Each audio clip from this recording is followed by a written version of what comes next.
I'm Hazel, and today I want to share with you 12 tips on how to survive the Plunderstorm Renown grind even if you hate PvP.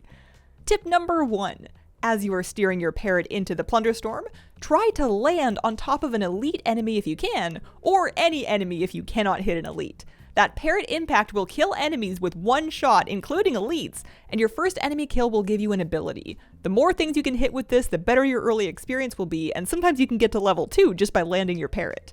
If you do not kill anything with your Parrot, and sometimes you can't, the thing's hard to steer, kill a small mob before you engage with any elites so that you can get your first ability. You do not want to be running around with nothing but your basic attack for very long.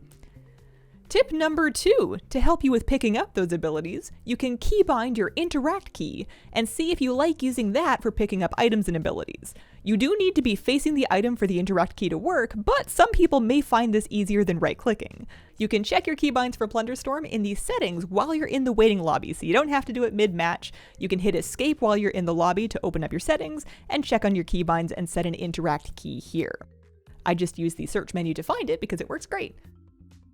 Tip number 3, while you are in there, do not be afraid to rebind your keybinds to something more comfy if you do not like the default ones. I personally chose to leave my abilities on 1 through 5, but I changed A and D to be strafe instead of turn.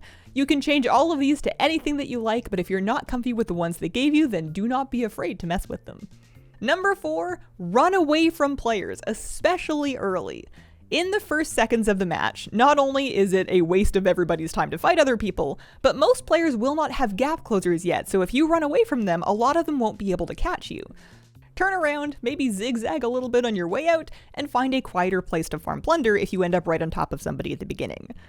Which leads us into tip number 5, feel free to use your barrel item to run away if you need to. You always start with a barrel, and it's a great way to get distance from others early. You can also look around you on your Parrot while you're dropping in to see if anybody else is aiming for your area, and then kind of try to abort if possible, but if you end up on top of somebody, you can use your barrel to get away. Tip number 6, now we are hopefully on the ground and we have killed at least a small enemy to get our first button, prioritize finishing your world quest ASAP. After landing, you will see a world quest available on the right-hand side of your screen here. There's a couple of different options for what this is, and doing it will give you a flat sum of plunder, or even more the first time that you do it every day. Keep away from players until you can finish your quest. The loot 2 items quest is definitely the one that is the hardest to get done most of the time, but you can often find items not only in chests or as drops from mobs, but sometimes other players will leave them behind if they're not desirable. If you're stuck on looting 2 items, see if you can find an area that's already been cleared to wander through to check to see if there's any items left in the detritus. Moving along to number 7, use your skills on cooldown against the NPCs. Pretty much every button that you get, including some of the utility skills, do more damage than your basic attack, and the more things you can kill, the faster you're going to level, the more plunder you're going to get, and the faster you level, the more damage that you do so that you can kill more things even faster and get more plunder. Basically, just don't be afraid to fire whirl Searing Axe on any NPC in front of you because it's going to help you kill it faster. Tip number 8, this seems obvious, but run over and loot as much plunder as you can. These blue piles in the ground are plunder. There's also plunder in chests, and killing mobs will often drop plunder as well. You would be shocked at how much plunder people just leave on the ground. Even if you are interested in playing the endgame PvP, looting plunder is still a good idea because it's going to give you experience, which again helps you level up, which helps you do more damage. It's great. Tip number 9, a little bit of a social one here. If you do not want to see any communication from other players, you can turn your chat and emote channels off. In the waiting area, if you right-click on your chat window, you can go into the channels and disable any that you don't want to see, including all of them if you prefer. Other players can emote and put messages into chat, but if you don't want to see any of it, you don't have to. You can turn all of that off. If it makes you feel any better, you can pretend they're all robots. They could be. We don't know. Tip number 10. If we assume at this point that we've been lucky so far and your quest is done, now you can take more risks for more plunder. Some people will choose to walk straight into the storm at this point if you don't want to risk any PvP, and that's fine.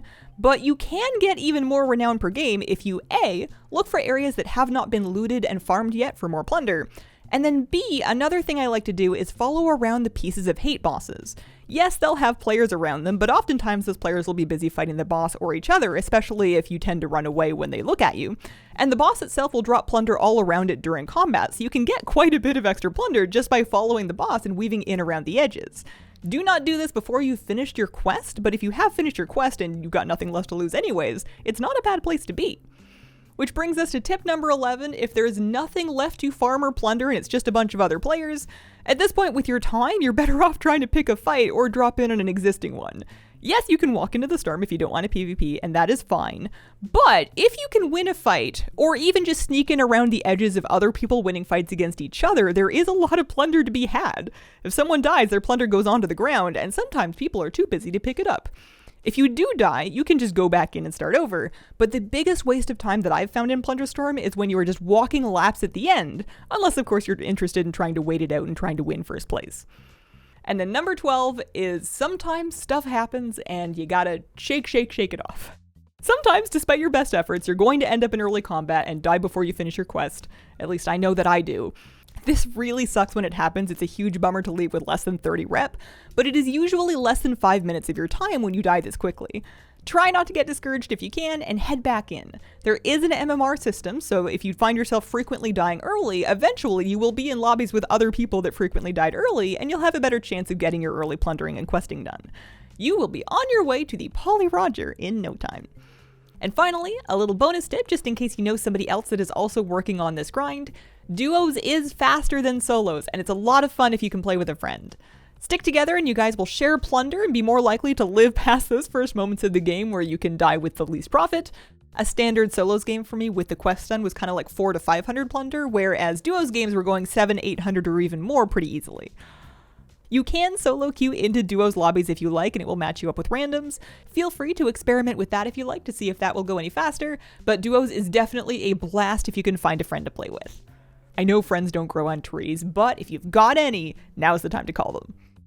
And then one more, real quick, a frequently asked question that I've seen come up a couple of times. Your plunder that you're collecting during the game, you can see your season total collected here on your load-in screen for Plunderstorm. This is not something that you need to take to a vendor to buy anything with. You don't actually spend this anywhere. It's just a metric for how much rep you've collected during the event, and is directly equivalent to how far you've progressed along the Renown Track. So do not worry that you have not figured out where to spend it yet, because you can't. It's not something that you can go shopping with. And that's what I've got. If I've missed any good Plunderstorm tips, feel free to enlighten me in the comments below. Good luck out there plundering, and I hope you have a wonderful, wonderful day.